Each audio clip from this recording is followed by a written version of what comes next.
There we are. Good morning, everybody. Welcome back. It is the first Saturday of February. I'm very clearly in the office, as you can tell, and I very clearly do not have an Austin Pothast with me. But there's a train in the background, so that's so nice. As always, guys, put any and all real estate or economic related questions into the chat. That's what I love to work off of. Thank you again for joining us. I've got a lot to cover today, mostly economically. I was going to start with essentially how to get a raise at work, but I think I'm going to go in a little bit different of a direction. And again, my name is Mike Perna. Austin Pothast, who is not with me this morning. Austin left me a little high and dry there, but it's cool because I can do this. He's probably watching right now, actually. He's probably one of you guys. He is the director of sales for the Perna team. As always, if you're considering getting into real estate, give us a call. I'll throw the number in the chat. Hey, Charlene, how are you doing? Good morning. Good morning. Put that up on the screen. I appreciate you. I appreciate you watching from the YouTube. Okay, so guys, we had a crazy economic week, as I'm sure you guys know. I'm going to go through a little bit of it and see what it kind of means. I'm also going to shut this door real quick.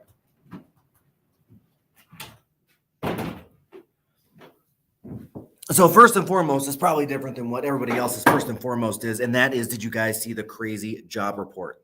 It dropped on Friday, 450. Well, thank you. I'm glad you were doing fine. And please ask any questions you got about anything. We had 457,000 jobs as the job growth, which was way beyond projected, especially in the middle of this Great Recession or whatever people are calling it right now. Most of those jobs were in two industries. Again, a little bit suspected, but unsuspected as well. First one was, of course, food service, service industries, hotels, lodging, travel. So I'm going to bunch that all up into kind of one category for the jobs growth, and that accounted for a little under half. The other half was split up into two groups. One was tech, which I don't think that's any sort of a surprise. I'll talk about that in a second as well.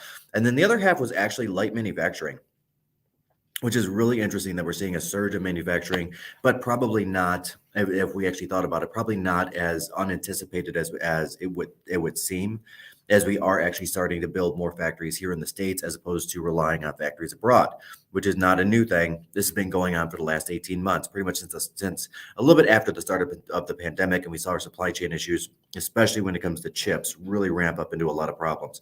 So I'm seeing this as a good thing because those are also some of the higher paying jobs in the industry where you can get that style of job in that light manufacturing without having to go through like 3 degrees to get it, right? If that makes sense. Samsung is still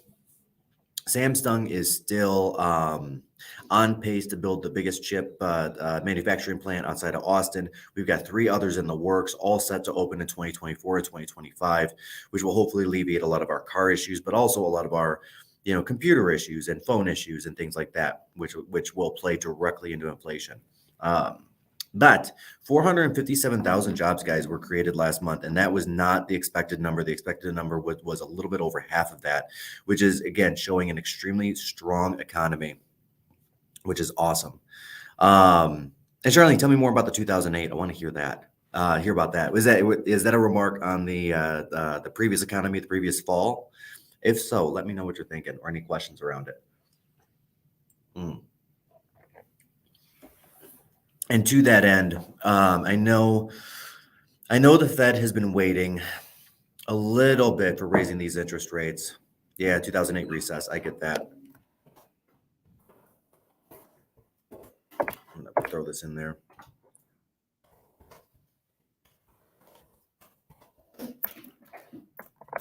Yeah.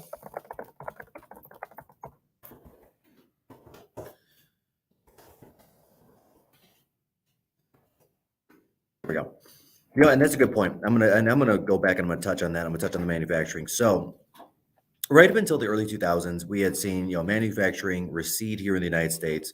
Some of it going to Mexico, some of it going to Asia, but essentially just not here. Is that a fair statement?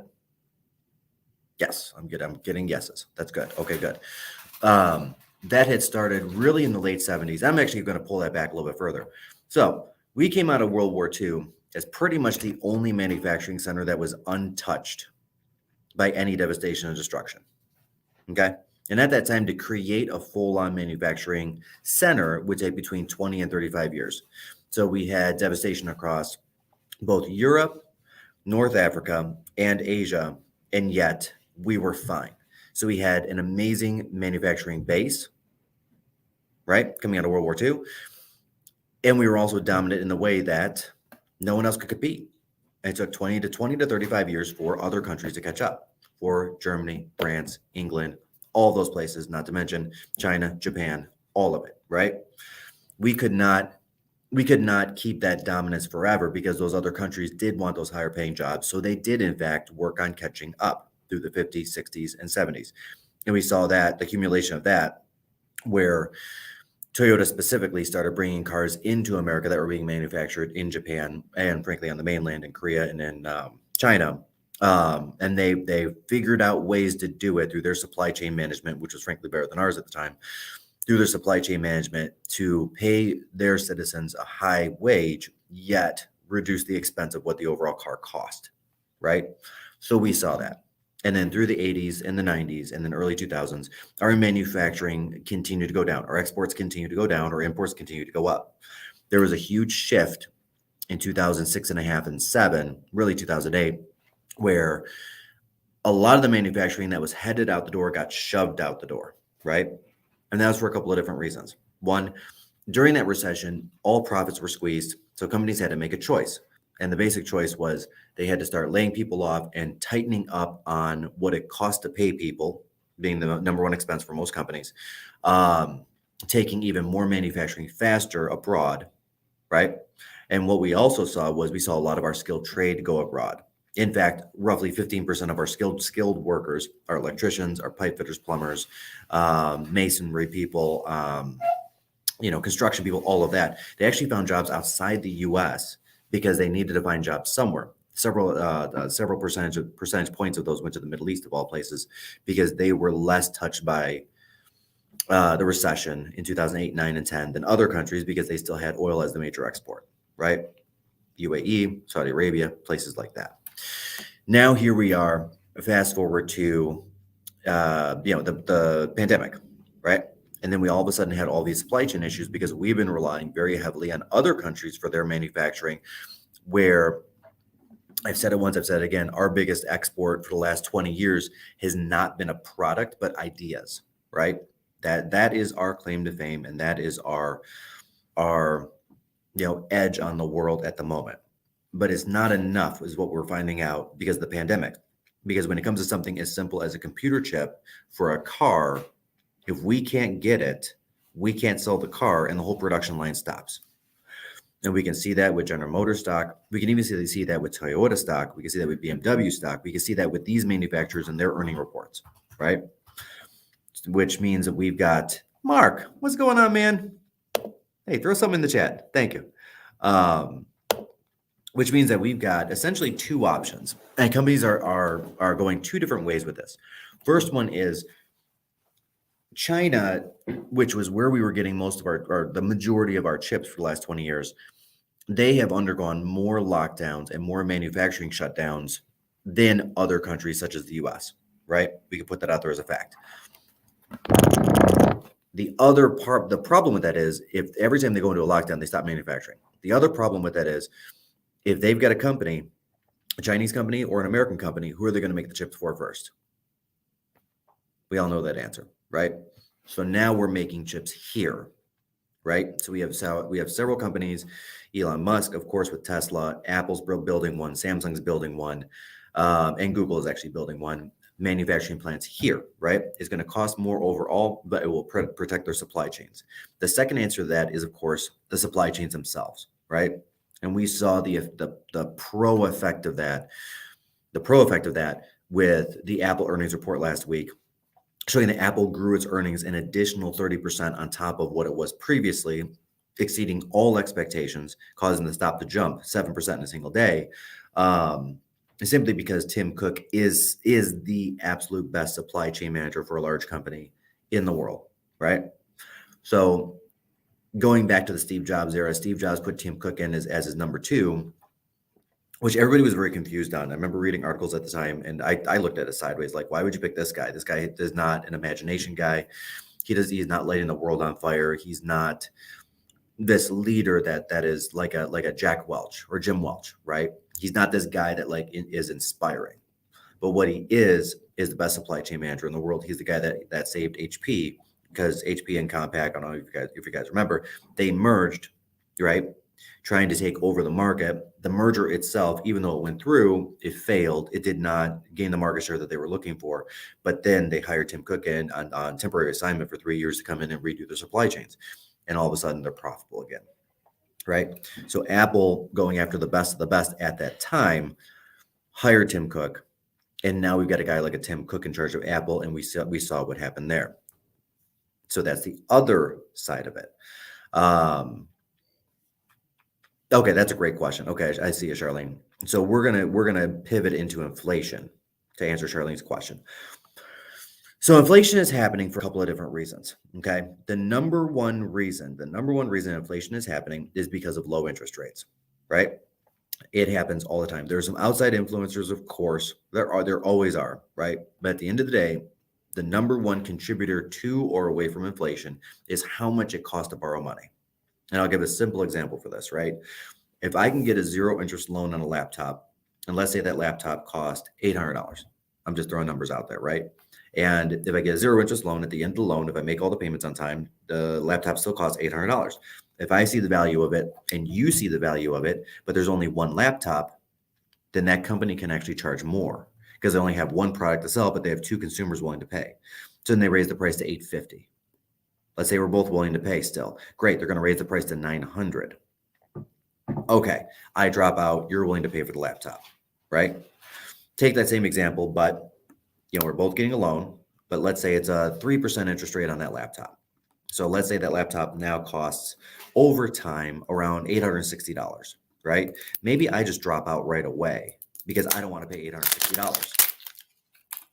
Fair? So you can now get that laptop at $800 that I'm not willing to pay because it's not really $800, it's $860.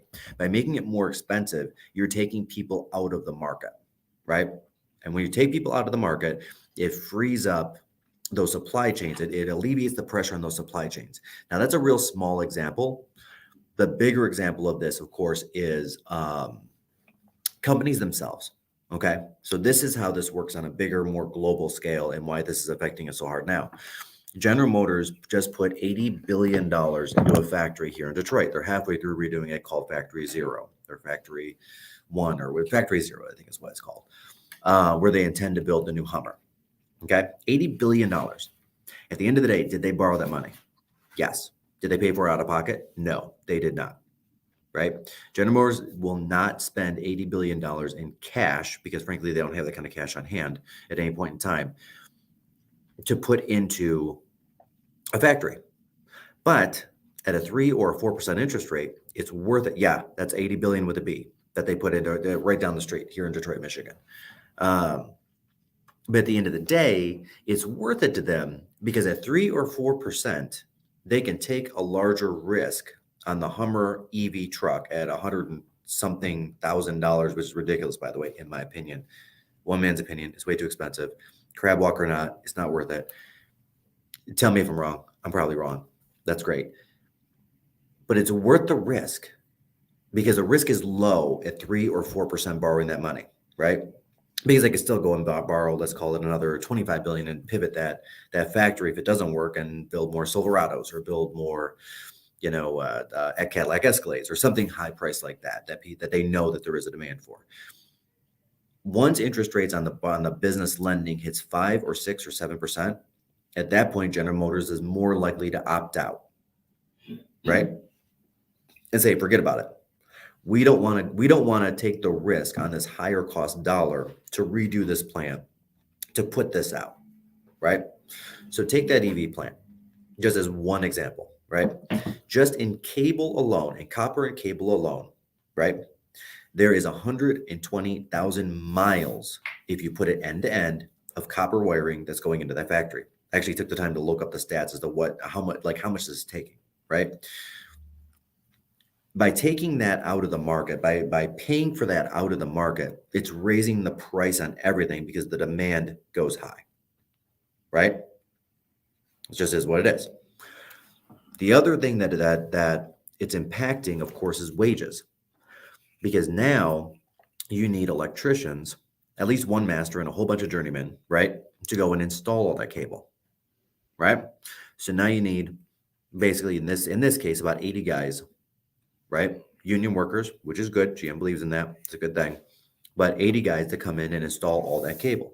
And those guys are going to trade a more secure job at a slightly lower rate, making, let's call it $55 an hour, plus benefits, plus medical, plus. Let's call it a total of $80 an hour versus $150 an hour they can make on the street, but they'd have to go source their own jobs, right? So now those 80 electricians are going to be taken out of the market. So then I want to go later on and redo my basement, right? Two things are going to happen. One, I go to Home Depot and I notice that the price of cable, the price of copper wiring, just for the electrical outlets themselves jumped because General Motors is taking a bunch of it out of the market and they're paying big dollars to do it. And then I go call an electrician to do the wiring for me. And I find it's harder to find them and the jobs are further out because there are less electricians in the market to do the work, which means I've got to pay more, right? By raising the interest rates, which is going to happen in March, and this is where the real estate side comes in. Hold on, guys, I'm going to get there. By raising the interest rates, which is what's going to happen in March, we've already seen it happen for this month, this year. Thank you for the thumbs up. General Motors is going to say, you know what? I'm not willing to take the risk on this project for this EV, which means all that cable they were going to buy is sitting on Home Depot shelves. So I can go buy it for less money. The second is the people that were going to go to work and do that, they're going to come to work for me in my basement, finishing the basement, because they're not working for General Motors 40 to 60 hours a week on not a salary job, but like an hourly job, but a secure job, right? Or what is perceived to be secure, not secure anymore. Nothing is secure anymore. So that is the basic mechanics of inflation, right? We think that there are all these different reasons for it. It's not. It's literally that simple. It's supply and demand. And the only way to impact supply and demand on a global scale is for the United States government to raise or lower interest rates, right? Now, here's what's interesting. And guys, I want you to watch this over the next month. We're gonna come back again in March and we're gonna talk about this. I want to see what happens in China, because unlike the European Union, right, which is the second biggest economy in the world, if you take all those countries and combine them, or the third biggest economy in the world, which is China. Unlike the European Union, unlike the federal government here, China is taking a different stance. Okay. Oh ho ho. My man. What's up, buddy? What's up, buddy? How you doing? Man, I'm out at a new construction site in Brownstown. Some beautiful homes. So anyway. Yeah, we were actually just talking about a great family that's looking to be out here. That's awesome. That's You're awesome. talking about what? You're in Brownstown? Yeah. How's Brownstown this time of year? Oh, it's about 4 degrees outside, Michael, just like everywhere else. Fair enough. Okay, so I'm gonna hang on. Let me put a pin in this point, and then let's. I want to hear more about this new construction. What's going on there? So last but not least, I want to watch over the next month, guys, because the United States is targeting to raise interest rates. Slowly mute me, man. There we go. The United States is targeting to raise interest rates. The European Union has already begun raising interest rates. But here's what's different. China is taking a different approach. They're actually lowering interest rates because they're afraid that when the United States raises interest rates and the European Union raises interest rates, it's going to negatively impact the economy so much, they've got to hedge against it. And the way to do that, of course, is to spur the economy. And the only real way a government has to spur the economy is either hire people or lower interest rates. They're choosing lower interest rates. So it's going to be really curious to see how that actually affects the Chinese economy in a way of inflation over the next 30 days to see how bad it will get. Because with lower interest rates, why not go buy the new car? Why not go buy the new house? Why not open the new plant? If you're a builder, why not build that new building? All the money's cheap. It's going to put a massive strain on those supply chains, causing higher inflation, which is what we're trying to get against. And we have fully lost Austin. Okay. Yeah. Oh, it's Austin. Thanks, Charlene. Um, okay, so pivoting, right? So where does it leave us right now? There are three major things that I think every family should take a look at over the next 30 to 45 days. And I've been stumping this stump. I've said it 2 or 3 times. I'm going to say it again. I'm going to say it again. These are the action items, guys. Financially, these are the action items. Number one, call your credit card companies if you have not before and ask them for a lower interest rate. Yes, you can actually do that. 50% of the time they'll give it to you, especially with rates so low right now. 50% of the time they'll say no. If they say no, great, escalate to a manager, maybe they'll give it to you. But anyway you cut it, even if you pay off your card every single month, like I do, right? So I pay my credit card off in full every month because I hate paying interest to a company where I can't even get a tax write off. It's just me. But every single month I pay my credit card off, right? So the interest rate itself does not technically matter, but what if it does? What if 6 months down the road I actually need that credit for a couple of months, right? And I always want to play the what if game and prepare against it because for me, that means no stress, low stress because I'm just prepared. It's just me. So first thing I want everybody to do, put it on your calendar for Monday, put it on your calendar for Tuesday, call your credit card company, ask them for a lower rate. Second, put it on the calendar for a month from that day as well and ask them again for a lower rate.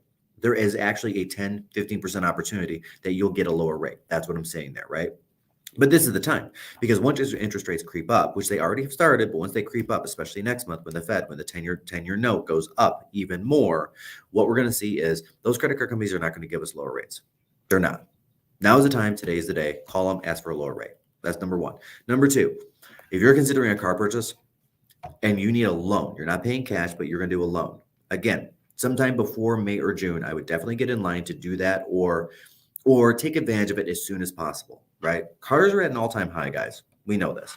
And what I mean by an all-time high is the average new vehicle right now in the United States is selling for $42,000, which is craziness in my opinion. But maybe it's just because I'm 40 and I remember when cars were like $12,000. Two, the average used vehicle has eclipsed $25,000. It's a lot more than it was even 5 years ago, a lot more than it was 2 years ago. I mean, the average vehicle shot from 19,000 pre-pandemic as an average sales price to 25,000 today. They're not going to come back down. They may slow an increase in price, but I will put this out there and somebody, if I'm wrong, somebody write this down and come back to me and tell me, Mike, you were wrong. I hope I am. But car prices are not going to come back down, period. So the only thing that we can do to go against it is if we are considering a new vehicle anytime in the next 4 or 5 months, sooner is better than later because you could still get 0 to 2% rate loans on car loans right now. That's going to go away and become a 2% floor in May and June. It just is. It literally just is. I mean, there's nowhere to go, right? GM Financial, it doesn't matter what it is, GM Financial, Ally, all these guys, they've got to charge a floor because they're getting the money not as cheap from the Fed. It's that simple, right? That 2% is thousands of dollars over the cost of over the life of, let's call it a 5-year, 60-month loan or a 4-year, 480-month loan, right? So today's the day. Now's the time. If you're paying at or above 2% on a loan, call your credit union, call GM Financial. This is the second thing. See if there are better rates available because even if you can refi your car down from 2 points to 1 point or 1 point to 0 point, you'll save money. It's worth it. And if you can shorten up that time frame, maybe go from a 48-month lease or a loan to a 36-month and just chunk through it that much faster. Okay, that's the number 2 thing to do, right? Save yourself money, guys. Get ready for it. Interest rates are going up. Number 3, of course, shameless plug, home ownership. If you're considering buying something, now is the time. Today is the day. Okay. Here's the thing, and I've read this. And I've read the notes from multiple economists at this point, not just the headlines, but the actual reports. There is no bubble. Simple enough. And people have said this a zillion times, like, well, I'm waiting for the bubble. I'm waiting for the crash. I'm waiting for this. I'm waiting for that. Guys, it's not going to happen. Our unemployment rate is at or under 4%. Companies cannot find the workers they need. When that happens, wages go up. When wages go up, they can afford a larger house payment. When that happens, people buy bigger houses. It's that simple. This is not 2006, 7, or 8, where wages have stalled out and jobs have gone down. This is not that. Okay? This is not that. So I don't want anyone to sit here and say, just like, and I heard this in 2021, where people sat there and said, hey, I'm going to wait for the bubble. And from January 2021 to December 2021, we saw home values go up 18% in Michigan. Okay. Now, conversely, check this out. Those same people that said we're going to wait for the bubble, most of those are renters. Okay. What else went up in 2021? Rent. On a national level, 14%. Here in Southeast Michigan, 16.5%. Right. I have people I know that are on my team that literally they were telling me, hey Mike, you know what? I'm just gonna hold off for a year and see what's going on with the market. I'm like, dude, you're a freaking realtor. You know what's gonna happen with the market. Go buy a house. Do the right thing for your family. And I said, no, it's cool. We're not going to. And what ended up happening is, like with one gentleman specifically, the landlord of the apartment complex came back and said, okay, you're looking to release? Awesome. We're gonna raise your rent 25%. You don't like it? You're gonna have to go find somewhere else to lease because I've got a waiting list. This is where we're at, guys. This is where we're at. And as long as rents continue to increase, especially by double digit percentages, which it will increase another 10% this year, it will. It's already happening. As long as that happens, more investors are going to jump into the market, okay? Because they're going to see those profits. They're going to put more stress, especially on that first-time homebuyer range, right? With those cash offers they put out there and all the craziness that goes along with it, which causes that crowd to have more money. Right? Let's call that the 100 to 250 crowd, first time seller crowd. They're walking out with 20, 30, 40,000 more than they expected or could have gotten 2 years ago. Fair statement? Somebody tell me I'm wrong. They're taking that 20, 30, 40,000 and what they're not doing is saying, you know what? I was qualified for 400 and now with an extra 40,000 I can buy a house at 440 or 450. So maybe I'll just put more money down on the loan. They're not saying that. They're saying I'm going to buy more house, causing those prices to go up, right? It's a domino effect upwards in the market, right? That's where we're at. Home prices will go up 8 to 12% this year. We're already seeing that right now. And again, going back to the basic premise of inflation being supply and demand based, January 2021, we had the lowest inventory on record in the United States, period. January 2022, we had 10% less than that number. Right? Austin's out showing in Brownstown right now because he is struggling to find a family a home, because even on the new construction side, looking at 3 or 4 cities, I remember how many cities he's looking at, but looking at 3 or 4 cities, he's struggling to find anything that can be built in the next 6 or 8 months. This is where we're at, guys. Now, let's take the perceived crash. And I'm going to run through this data real quick. I'll actually, you know what I'm going to do? I'm going to make another video on this, put it on the YouTube channel. If you have not subscribed, subscribe to it. Put it in the chat.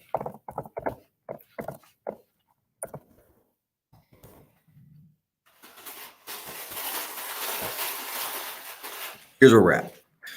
Interest rates are going to be 4%, period, by the end of the year. Like the Fed has already said, we're going to raise rates 3 times this year, in addition to the rate raise that they've already done. They're going to be 4%. If you have a stellar credit, you might still see a 3.875. I'm sure some places will throw a teaser 3.875 out there just for the heck of it. But let's just say that they're going to be 4%. Okay. Right now, they're 3.25. Rate of the day. Best rate of the day with great credit, 3.25, 3.4 in some cases, depending on what it is. Okay. There are no 2.75% interest rates left. Those are gone. Right. We can see that because if you look at any news article about refinances, all of them over the last 20 days have said that refis have gone away. Those only go away when interest rates go up, because nobody refis into a higher rate unless there's an exterior reason that they need to, right? It's easy to get somebody to refi into a lower rate because you're saving the money, okay? So let's take a $300,000 house. I'll just use some simple math. Let's say that the market crashes 10%. So let's say somebody buys that house at $300,000 today, okay? Let's say the market crashes 10%. So now the house is worth $270,000. Right? The average American stays in a home 11 years today. Not 7, not 8, not 6, 11. Now, everybody on the Zoom, I'm sure, is going to say, well, Mike, I intend to buy a home and stay in it for 6 or 7 years. But intention versus reality, the reality is it's 11 years. My parents built their house in 1984, and they said, you know what? This is our 10-year house. And they stayed in it until 2002. It wasn't the 10-year house. It was the 18-year house. It's okay. There's nothing wrong with it. There's nothing wrong with it. It's a lot. It has to do with selling is a terrible process and it sucks and it's arduous and it's the same reason why we all have tons of crap in our basement that we all know belongs on eBay or belongs on Facebook Marketplace or belongs on Craigslist, but we don't do it because the process sucks. Right? Same reason why selling a house sucks. Same reason why we just stay where we're at because today becomes tomorrow, becomes next week. Hey, maybe next year I'll sell the house and move to the next one. And next year becomes 3 years later. Right? So let's just say 11 years. So let's say the market dumps 10% and just stays there and doesn't raise, which has never happened, by the way. In the history of American real estate, we have never seen a 10-year period where real estate has gone down and not gone up, ever, period. And I'm talking 200 years, ever, right? But let's pretend that this is the one singular unicorn that this happens, okay? Over that 10 years, you're going to be paying down a loan, number one. You're going to get the mortgage interest deduction, number two. And frankly, you got to live somewhere, guys. Simple enough, right? So there's that other value of owning where you live so you can decorate the way you want. You don't have to ask permission for things. You've got a yard or whatever it is that you want, right? Well, let's just take those two things. If you're paying down, let's take the mortgage interest deduction. So the average Michigander gets back on their taxes $2,200 per year. So they get a check back from the government for $2,200 for paying interest on a mortgage. Okay. If the price of the property goes down $30,000, you're still getting back $22,000. So over 10 years, you've spent $8,000 in this scenario. Okay. That's it. You spent $8,000, right? That's number one. Number two, you're still paying down a loan. Right? In this scenario, over 10 years at a 3.25% interest rate, the average amount you're going to pay each month against the loan, you're going to gain equity each month over 10 years. It's going to start small. It's going to be big at the end of 10 years, but the average is $600 a month. So you're paying down the loan $72,000. That's a lot, guys. That's $94,000 you paid down on the loan. Now, the other assumption I'm making is that you're getting the loan, you're only putting 5% down on the loan. You're not putting 20% down. A lot of people put 20% down. Nothing wrong with it, but you don't need to, right? Most people don't, right? So now you're up 94,000, but the property value has gone down 30,000. Okay? You're still up 64,000. Let's just take another 15,000 off the top of that. Let's just call that 50,000 on the low end. You're still up over renting. But there's more. But there's more, guys.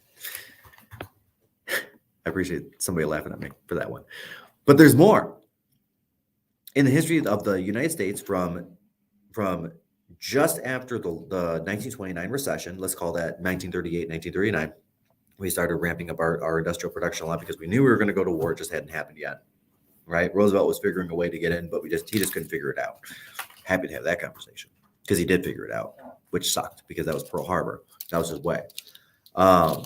Anyway, I digress. Moral of the story is from 1938, 1939 to now, rents have on average increased year over year between 3 and 5%. In fact, if you look at commercial leases, 3% is built in as pretty much a standard, sometimes 4 or 5%. They're just built in, especially over long-term leases where landlords, you're doing like a 5 or a 10-year lease, right? They don't have the option to change the lease every single year like a residential owner does, or every 2 years like a residential owner does. So they've got to build that in, right? So if rents go up every single year, okay, 3 to 5%, okay? Now let's go conservative and let's say 3%, which we know is wrong because we saw that last year. 14% was the number. But let's go conservative at 3%, right? If you're staying in that home, right? If you're paying a mortgage versus paying rent and you're on a $300,000 house, right now in Southeast Michigan, if you include taxes and then you include insurance, a $300,000 house will cost around $1,600 a month.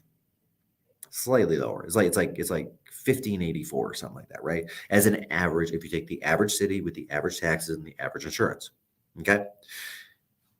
$1,600 a month. So if you're renting, which $1,600 a month is not egregious right now, there are a lot of apartments going for that. There are a lot of houses going for that. I'm going to be renting my house out at some point in time in the near future, and I will be asking more than that. But let's say you're at $1,600 a month, and let's say that your rent goes up each year 3% consecutively for 5 years. Year 5, you're paying $1,854 a month. You're paying $250 a month more year 5 on the rent than you are on the mortgage. And why is that? Because the only thing that actually went up during that time is not the principal and not the interest, because those are locked in. What went up during that time are the taxes and potentially the insurance. If you stay with the same company, hopefully your insurance rates go down, for just being with them for a while, for loyalty, hopefully, or at least stay the same, right? Taxes will go up, but they only go up very slightly, right? Because the Headley Amendment back in the 90s, taxes are capped at 3% raising per year as long as you live in the home. So let's say your taxes are three grand a year. Great. Your taxes can max go up $90 a year. Not that much, $7.50 per month. A heck of a lot less, I will tell you, a heck of a lot less than what your rents are going to be going up. So even if the market does crash by 10%, there is zero, and stays there forever, right? Somebody named the movie. Even if it stays there, there is a 0% chance you will come out ahead if you rent versus buy, even if the market crashes 10%. 0% chance. Now, over a 10-year period, by the way, that same lease that started out at $1,600 a month is now $2,200 a month. $2,200 a month. Meanwhile, if your tax rate goes up max amount every year over 10 years, you're still only at $1,700 a month. Okay? So now you're beating the payment by $500 a month on top of what you get back in taxes and what you're paying down on the principal. This is what people don't talk about home ownership. This is what we don't teach in our schools. This is what we need to be teaching. We need to be teaching personal finance. We have some of the lowest homeownership rates of developed nations at 68%. It's dumb. Guys, it's dumb. We have people that will sit there and rent a house for 30 years, and at the end of it, they could have a paid off house, but instead somebody else does. Right? Those are the same people, and not trying to be offensive when I say this, but those are the same people that are not stable in retirement, where they should be stable, where their greatest stress is, hey, I've got grandkids in 2 states. Which state am I going to go to visit them? That should be the biggest stress, in my opinion, when you're in your 70s and your 80s and your 90s. Not, how am I going to pay the heat bill because I made some very poor financial decisions in my 20s, 30s, and 40s, because our system does not educate Americans as to how to actually conduct personal finance. Right? Well, the one constant, guys, is time passes. We're all young once, but then we all get old. And at that time, we're going to want to slow down and we're going to want to enjoy life, right? Real estate ownership, at least your primary residence, is one of the primary vehicles to do that. And we saw that in the late 90s, which is why reverse mortgages were so successful, right? One of the things, and every president does things right, every president does things wrong. I think we can all agree on that. One of the things that President Clinton did right was he allowed for reverse mortgages, because what we found was we had an astronomically high amount of equity about people's wealth were tied up and locked into their properties. And then we saw some very cold winters, right? We saw inflation spike, right? We saw them lose jobs. Frankly, that was part of it, right? That age range, that it was like the greatest generation. It wasn't even baby boomers at that time yet. We saw them being boxed out of jobs. And so they were sitting there on hundreds of thousands of dollars of equity that they could not use unless they sold their property. Right? Because they couldn't qualify for the loans because they didn't have a job anymore. So if you got this equity, and we saw people that were literally outside of Chicago, and I remember the news articles, guys. If you know, you know, and if you're 20 years old, then go look it up. You weren't even born yet. But people were literally freezing to death in their houses because they could not pay their heat bill. Yet they had hundreds of thousands of dollars in equity in their houses. The answer isn't sell your house, right? Because wherever you're going to go next was going to be a higher payment, which just made the situation worse. The answer was unlock the equity. And that's where the idea of the reverse mortgage comes in, right? It's not supposed to be everything, but it will supplement the retirement or supplement the time beyond the point of which you can physically work. Okay. So security is a thing. 401ks are a thing. Retirement investments account are a thing. And your house is a thing, right? Finance, personal finance, you have to take and start looking at a holistic approach to this, not just a one-off. I'm going to rely on Social Security because it's not only going to be there forever, but it's going to be able to cover 100% of my expenses. No, false. False. Does not happen. Does not happen. My parents get Social Security. There's no possibility it will cover 20% of their expenses, 25%. That's about the tops, right? My dad gets a great pension from General Motors. He's blessed. He is blessed. But at some point in time, a lot of those companies wipe those legacy costs away through bankruptcies. And we saw that with Bethlehem Steel. They wiped 80,000 people off their books in a matter of months, going through what was supposed to be a reorganization, but ended up being a full-on bankruptcy. Now, the United States government took over the pension account and took over payments, but they also chopped the pension payments by 60% to keep the program alive. Right? So there are people that work 30, 40, 50 years at this company under a promise, and that promise is not being delivered. That's where 401ks and personal finance accounts come in, guys. This is it. This is where we're at nowadays. We are 40 minutes in. Any questions? I feel like I've been doing a lot of talking. Anything I'm missing? And thank you for keeping me going, Charlene and Mark. I appreciate all the comments because that's really kind of been the bumpers of the bowling alley to keep me going in a specific direction. While anybody is typing in the questions, just a quick recap. Guys, we have an outstanding employment market. Outstanding employment market. If you're considering finding a new gig, now is the time. Today is the day. And I know that we were supposed to cover, which we will cover next time. I know that we were supposed to cover ways to get a raise. I'm going to put this out as the teaser for next month. In March, we are going to cover how to get a raise at your current job, and as well how to find that next job and lever up what you're getting paid. Get paid what you're worth and get your unfair share. Okay. I will say this. Number one, if you are considering going for a raise, or if you have a review this month, or if you have the opportunity for a review, number one, ask for it. Don't walk into the conversation expecting to have the conversation. Frame the conversation as an appointment for a different day. Okay? Start there. Okay? Going into your boss's office, and I guarantee this because this has happened to me a million times, going into your boss's office and just dropping it on them and saying, hey, listen, I want a raise. And then waiting there expecting an answer, it never goes well. Ever. That's number one. Number two, start with questions. Hey, on a scale of 1 to 10, how am I doing? Right? You always want to know where you're standing first before you go in and ask for that raise. Right? Because it's got to be a 7, 8, 9, or 10. And if it's not, you're not getting a raise. If it's anything below a 5, good luck on keeping that job. Okay. Number 3, do the research ahead of time as to what you're worth. The market has shifted, guys. The market has shifted. Go on monster.com, go on Indeed, go on Glassdoor. Those 3 websites are very good. I'll put them in the chat.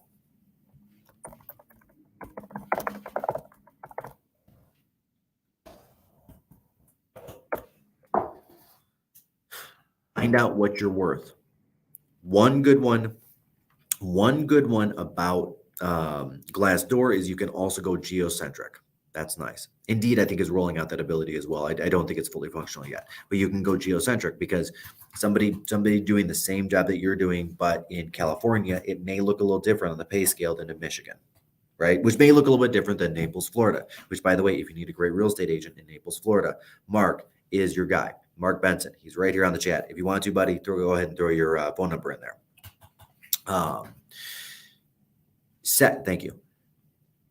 So that was do the research. Okay, good. And then you gotta first ask what. And here's just a little art of the negotiation. The first one to speak loses. You know what you want. You know what you're worth. Right? You've prepared for this appointment. You've asked the questions. How am I doing? What can I improve on? Great. Right? Now it's time to get the brass tacks. Ask the boss, hey, what do you feel I've earned as far as a raise goes? And just shut your yap. Literally, the next person that will talk will lose that negotiation. Okay?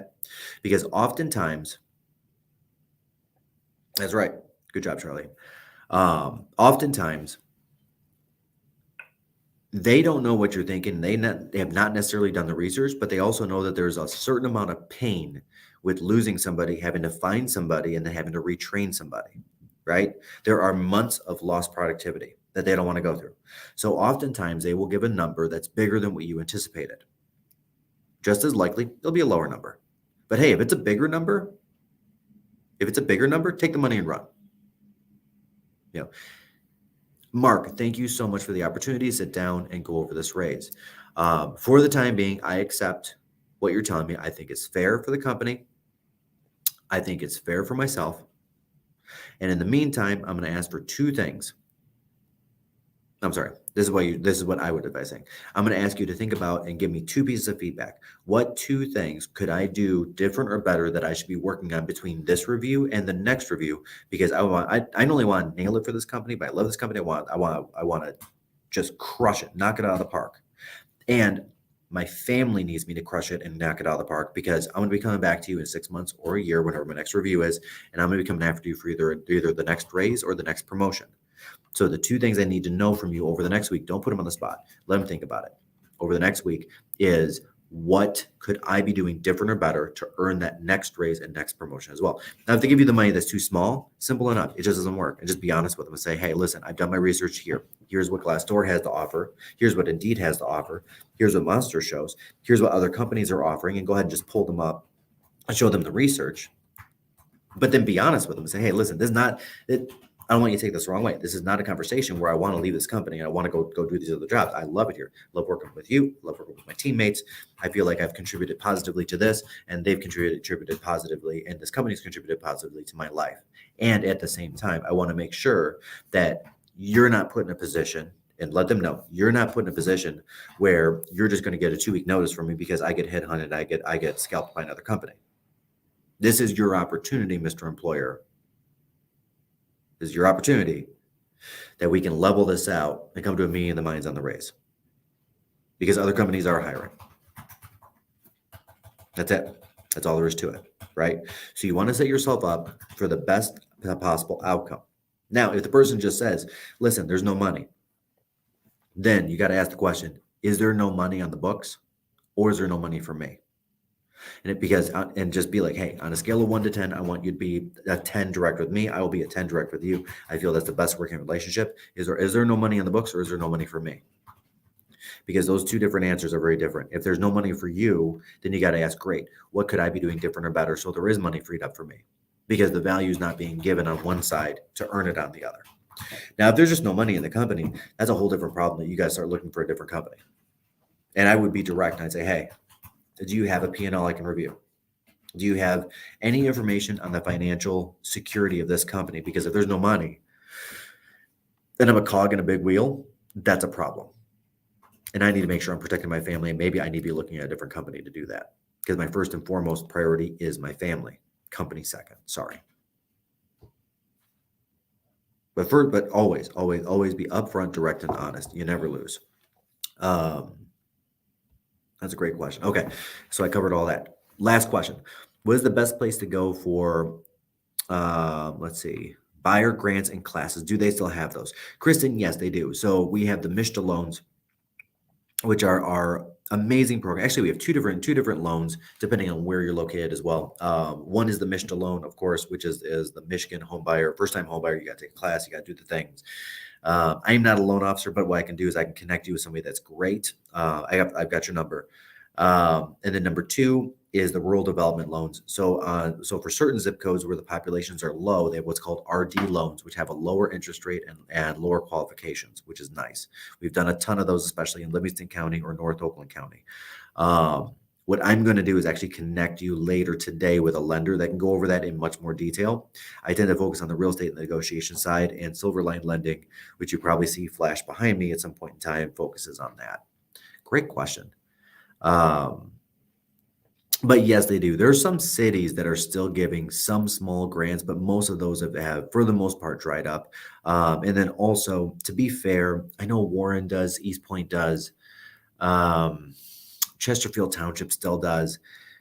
And again, I'm just going to be honest, be exceptionally honest. Over my last, let's say, 5 to 7 years of practicing real estate in those areas, I've not seen one person qualify for them because the income caps are so low, right? I think Warren is at like 38,000 if I remember right. And not saying and that's still, a reasonable income. I'm not saying, I don't want to say otherwise. I'm not saying otherwise. But what I find is, especially with a married couple, they just crushed the 38,000, and there's just no qualifying for it, right? As far as like the grants go, if that makes sense. But on a conventional loan, you're still looking at 3% down, VA loan 0 down, FHA loan 3.5% down, some very minimal down payments needed, which is good. And then if you're looking for closing cost coverage, not to be offensive, it's just not happening in this market right now. I don't want to put the expectation out there, but there is a way. And actually, I'm gonna when I have Venetis Andrew reach out to you, I'm gonna make sure he goes over this too. What's called lender paid closing costs, right? Where you can get an artificially high interest rate, and then they can pay a lot of your closing costs for you to bring down the out of pocket, right? And I've seen a lot of first time buyers do that, especially right now because of the low interest rates. Because what happens is if a lender sells you a higher than interest rate than what you actually qualify for, the commission itself on the loan. I'm just going to tell you how it works. The commission itself on the loan goes up. And then that gives them the ability to offset some of the costs, like the appraisal or underwriting or processing or closing fees or all that stuff, right? And for some people, that makes a lot of sense, especially if they're buying a second home and holding on to a first home and they're holding on to the equity, and then they intend to refi into the lower rate 6 months or a year later. For some people, that makes sense. Not all people. It just depends on the situation. But I'll have them go over that with you as well. Great question.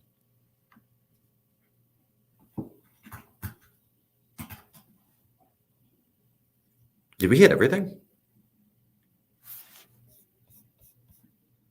I don't know.